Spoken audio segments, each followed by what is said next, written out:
بسم اللہ الرحمن الرحیم۔ السلام علیکم ناظرین۔ ایک مرتبہ حضور نبی کریم صلی اللہ علیہ وآلہ وسلم کسی سفر پر تشریف لے گئے۔ آپ کی عدم موجودگی میں حضرت علی رضی اللہ تعالیٰ عنہ نے اپنے گھر میں کچھ رقم بھیجی۔ حضرت فاطمہ الزہرا رضی اللہ تعالیٰ عنہ نے اس رقم سے 2 کنگن بنوا لیے اور ایک پردہ خرید کر اپنے دروازے پر لٹکا لیا۔ جب آپ صلی اللہ علیہ وآلہ وسلم سفر سے واپس تشریف لائے تو اپنی عادت مبارکہ کے مطابق سیدھے اپنی صاحبزادی کے گھر تشریف لائے۔ آپ کی نظر حضرت فاطمہ رضی اللہ تعالیٰ عنہ کے کنگنوں اور دروازے پر لٹکے ہوئے پردے پر پڑی تو واپس پلٹ گئے۔ حضرت فاطمہ رضی اللہ تعالیٰ عنہ نے آپ کو دیکھا تو استقبال کے لیے خوشی خوشی دروازے کی طرف لپکیں۔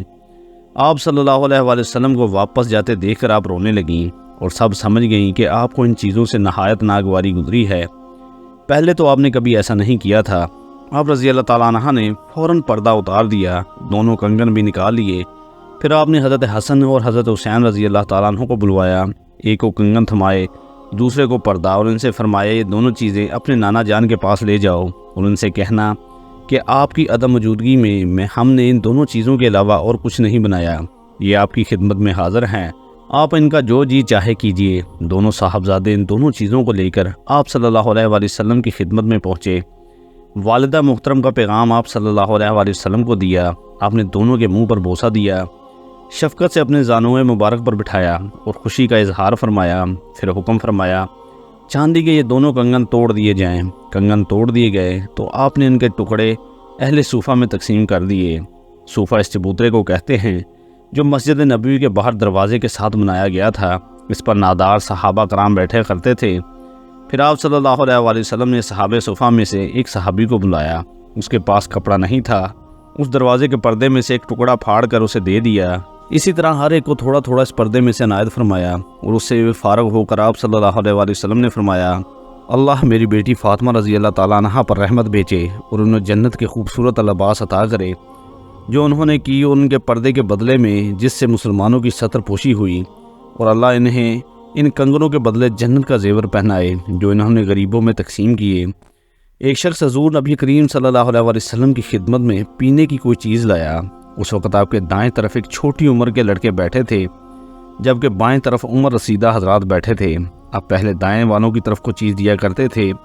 آپ نے اس سے فرمایا کیا تم مجھ سے اس بات کی اجازت دیتے ہو کہ میں پہلے ان حضرات کو دے دوں؟ اس پر وہ لڑکا بولا نہیں، باخدا نہیں، آپ سے حاصل ہونے والی متبرک چیز کے بارے میں ہرگز کسی کو ترجیح نہیں دے سکتا، یعنی پہلے میرا حق ہے مجھے ہی دیں۔ آپ صلی اللہ علیہ وآلہ وسلم نے پہلے انہی کو وہ چیزیں پلائیں۔ یہ تھے حضرت عبداللہ بن عباس رضی اللہ تعالیٰ عنہ۔ ان کی بات حد درجہ دانش مندانہ تھی۔ 9 ہجری میں قبیلہ ثقیف کا وفد دربار رسالت میں حاضر ہوا۔ یہ لوگ آپ صلی اللہ علیہ وآلہ وسلم کی خدمت میں مناظرہ مقابلہ کی غرض سے جاتے۔ اس وفد میں ایک بچہ بھی تھا جو رات دن اہل وفد کے سامان کی حفاظت پر مقرر تھا۔ ایک دن کا واقعہ ہے کہ رات کو اہل وفد سو گئے تو یہ بچہ چپکے حضور صلی اللہ علیہ وآلہ وسلم کی خدمت میں پہنچ گیا اور خفیہ اسلام لے آیا۔ اس دوران وہ باقاعدہ اسلام کی تعلیم حاصل کرتا رہا اور حسب موقع دربار رسالت میں حاضری دیتا رہا اور قرآن کریم کی تعلیم بھی سیکھتا رہا۔ دوران حاضری حضور صلی اللہ علیہ وآلہ وسلم کو محو خواب پایا تو جلیل القدر صحابہ رضی اللہ تعالیٰ عنہ سے علم حاصل کر لیتا۔ اسلام اور قرآن کا یہ عاشق خوش نصیب بچہ حضرت عثمان بن ابی عاص رضی اللہ تعالیٰ عنہ کے بچپن کا واقعہ ہے۔ حضور صلی اللہ علیہ وآلہ وسلم کی مدینہ منورہ حاضری پر ایک لڑکا آپ کی خدمت میں پیش کیا گیا اور لوگوں نے کہا یا رسول اللہ اس نے 17 قرآنی صورتیں حفظ کر لی ہیں۔ حضور صلی اللہ علیہ وآلہ وسلم نے امتحان کے طور پر کچھ سنانے کو فرمایا۔ لڑکے نے آپ کے سامنے سورہ کاف سنائی۔ اس پر آپ صلی اللہ علیہ وآلہ وسلم نے مسرت کا اظہار فرمایا۔ حضور صلی اللہ علیہ وآلہ وسلم کو جو خطوط یہود کے پاس بھجوانے ہوتے وہ یہودی ہی تحریر کرتے تھے۔ ایک مرتبہ حضور صلی اللہ علیہ وآلہ وسلم نے ارشاد فرمایا کہ یہود کی خط و خطابت پر مجھے اطمینان نہیں، وہ گڑبڑ نہ کر دیتے ہوں، تم یہود کی زبان سیکھو۔ اس لڑکے نے صرف 15 دنوں میں یہودیوں کی عبرانی زبان سیکھ لی اور باقاعدہ تحریر بھی لکھنا شروع کر دیا۔ اس طرح حضور صلی اللہ علیہ وآلہ وسلم کی خدمت میں یہودیوں کے جو خطوط آتے ان کے پڑھنے کی ذمہ داری بھی اس کم عمر لڑکے کی ذمہ تھی۔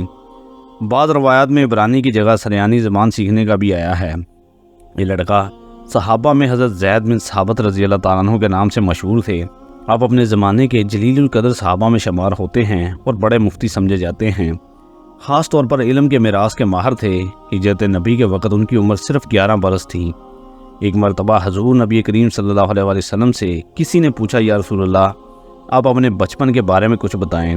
آپ صلی اللہ علیہ وسلم نے ارشاد فرمایا ایک مرتبہ میں اپنی بھیڑ بکریوں کے ریوڑ میں کھڑا تھا کہ میرے پاس دو آدمی آئے، ان کے کپڑے سفید تھے، ان میں سے ایک کے پاس سونے کا ایک تشت تھا، وہ تشت برف سے بھرا ہوا تھا۔ انہوں نے مجھے لٹایا اور میرے پیٹ کو چاک کیا، پھر انہوں نے میرے دل کو باہر نکالا اور اسے چیرا، اس میں سے سیاہ لوتھڑا نکال ڈالا، پھر انہوں نے میرے دل اور پیٹ کو اس برف سے دھویا، یہاں تک کہ انہوں نے میرے دل کو واپس میرے پہلو میں رکھ دیا اور دل گویا پہلے کی طرح ہو گیا۔ اب ان میں سے ایک نے دوسرے سے کہا کہ ان کی امت کے 10 آدمیوں سے ان کا وزن کرو۔ انہوں نے مجھے تولا تو میرا وزن زیادہ ہو گیا۔ اس پر پہلے نے کہا کہ 100 آدمیوں سے وزن کرو، اس نے مجھ سے 100 آدمیوں سے تولا، اب بھی میرا وزن بڑھ گیا۔ اس کے بعد مجھے 1000 آدمیوں سے تولا گیا، اب بھی میرا وزن بڑھ گیا۔ اب پہلے نے کہا کہ بس رہنے دو، اگر تم انہیں پوری امت کے مقابلے میں بھی تولو گے تب بھی انہی کا وزن زیادہ ہوگا۔ حضرت عمر فاروق رضی اللہ تعالیٰ عنہ فرماتے ہیں کہ ایک دن حضور اکرم صلی اللہ علیہ وسلم کی خدمت میں حاضر ہوا۔ آپ صلی اللہ علیہ وسلم بلائی منزل پر تشریف رکھتے تھے۔ آپ صلی اللہ علیہ وسلم کے جسم مبارک پر صرف ایک تہ بند تھا، ایک کھری چارپائی تھی، سرہانے ایک تکیہ پڑا تھا جس میں خرمے کی چھال بھری ہوئی تھی، ایک طرف مٹھی بھر جو رکھے ہوئے تھے، ایک کونے میں پائے مبارک کے پاس کسی جانور کی کھال پڑی تھی، کچھ مشکیزے کی کھالیں سر کے پاس کونکھنی پر لڑک رہی تھیں۔ حضرت عمر فاروق رضی اللہ تعالیٰ عنہ کہتے ہیں کہ یہ دیکھ کر میری آنکھوں سے آنسو جاری ہو گئے۔ حضرت صلی اللہ علیہ وسلم نے رونے کا سبب دریافت کیا تو حضرت عمر رضی اللہ تعالیٰ عنہ نے عرض کی یا رسول اللہ میں کیوں نہ روں، چارپائی کے باندھ سے جسم اقدس پر بدیاں پڑ گئی ہیں، اس میں جو سامان ہے وہ نظر آ رہا ہے، کیسر و کسرا تو باغ و بہار کے مزے لوٹیں اور خدا کے پیغمبر و برگزیدہ ہو کر آپ صلی اللہ علیہ وسلم کے سامان خانہ کی یہ کیفیت ہے۔ آپ صلی اللہ علیہ وسلم نے ارشاد فرمایا اے ابن خطاب تم کو یہ پسند نہیں کہ وہ یہ دنیا لیں اور ہم آخرت۔ یہ حضرت صلی اللہ علیہ وسلم کی سیرت طیبہ کا مشہور واقعہ ہے۔ اب ذرا غور کیجئے کہ ہم دنیا اور آخرت میں کس کو زیادہ ترجیح دیتے ہیں، ہم ان دونوں میں سے کون سی شے زیادہ مرغوب ہے؟ اسلام کا جھکاؤ دنیا کے مقابلے میں آخرت کی طرف زیادہ ہے کیونکہ وہ ابدی زندگی ہے۔ قبیلہ راش کا ایک شخص مکہ مکرمہ میں اپنے اونٹ بیچنے کے لیے لایا، ابو جہل نے اسے سارے اونٹوں کا سودا کر لیا۔ اونٹ لینے کے بعد ابو جہل نے قیمت ادا کرنے میں ٹال مٹول شروع کر دی۔ راشی کئی روز تک مکہ مکرمہ میں ٹھہرا رہا مگر ابو جہل برابر ہیلے بہانے کرتا رہا۔